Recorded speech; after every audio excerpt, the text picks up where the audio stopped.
friends, வணக்கம். Welcome to Shanu சமையல். இந்த வீடியோவில் ரொம்ப ஈஸியான சுவையான ஒரு ஸ்நாக் ரெசிபி எப்படி பண்ணுறதுன்னு பார்க்க போகிறோம்.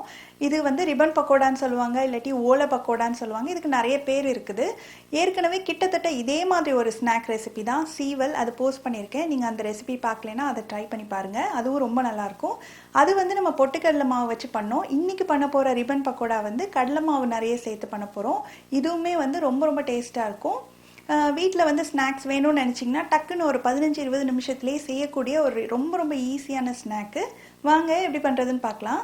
வீடியோக்குள்ளே போகிறதுக்கு முன்னாடி நம்ம சேனல் இது வரைக்கும் சப்ஸ்கிரைப் பண்ணாதவங்க இப்போ சப்ஸ்கிரைப் பண்ணிவிட்டு பக்கத்தில் உள்ள பெல் பட்டனையும் கிளிக் பண்ணிக்கோங்க. சரி, ஸ்டார்ட் பண்ணலாம். இந்த பவுலில் 2 கப் அரிசி மாவு சேர்த்துக்கலாம். இது கடையில் வாங்கின அரிசி மாவு தான். 2 கப் அரிசி மாவுக்கு 1 கப் அளவுக்கு கடலை மாவு. இது கூட 1 டேபிள் ஸ்பூன் அளவுக்கு மிளகாய்த்தூள், 1/2 டீஸ்பூன் பெருங்காயத்தூள், இதுக்கு தேவையான அளவு உப்பு. இது எல்லாத்தையும் நல்லா கலந்துடலாம்.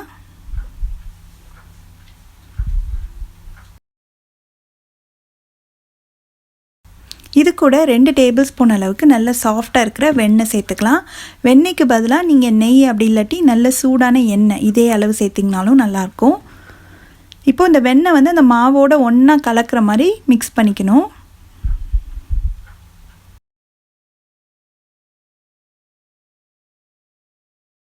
இந்த அளவுக்கு மிக்ஸ் பண்ணதுக்கப்புறமா கொஞ்சமாக தண்ணி சேர்த்து நல்ல ஒரு சாஃப்டான மாவு பதத்துக்கு நம்ம பிசைஞ்சிக்கணும்.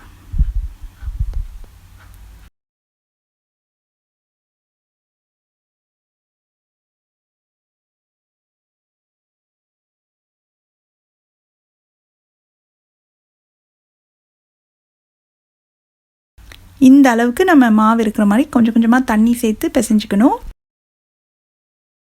இப்போ நான் இந்த மாதிரி ரிப்பன் பக்கோடா ஆச்சு இந்த முறுக்கு உலக்கில் சேர்த்துட்டு நம்ம ரெடி பண்ணி வச்சுருக்க மாவுலேருந்து இதில் எடுத்து ஃபில் பண்ணிக்கலாம்.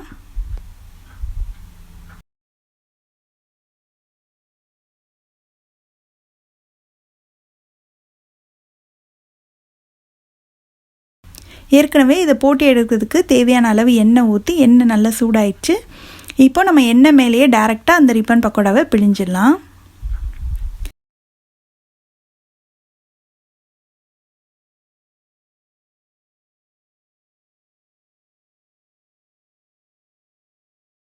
ஸ்டவ்வை மிதமான தீயில் வச்சு ஒரு சைடு நல்லா வேகட்டும்.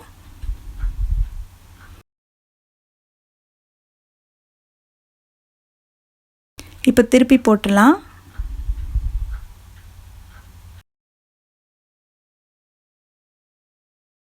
அந்த பக்கமும் நல்லா ஃப்ரை ஆகி எண்ணெயோட சலசலப்பு சத்தம்லாம் ஓரளவுக்கு அடங்கினதுக்கப்புறமா எண்ணெயை நல்லா வடிச்சிட்டு இது நம்ம வெளியில் எடுத்துடலாம்.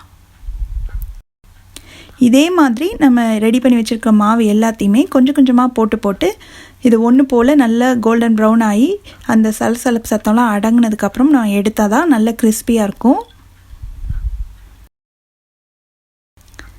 இப்போ எல்லா ரிப்பன் பக்கோடாவையும் போட்டு எடுத்தாச்சு. இப்போ இதை வந்து லேசாக இப்படி அழுத்தினோம்னா அது கொஞ்சம் நீள துண்டுகளாக நம்ம உடஞ்சி கிடைக்கும்.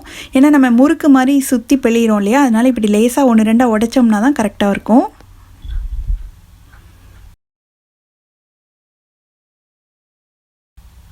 அவ்வளோதான், பாருங்கள் எவ்வளோ கிறிஸ்பியாக இருக்குன்னு.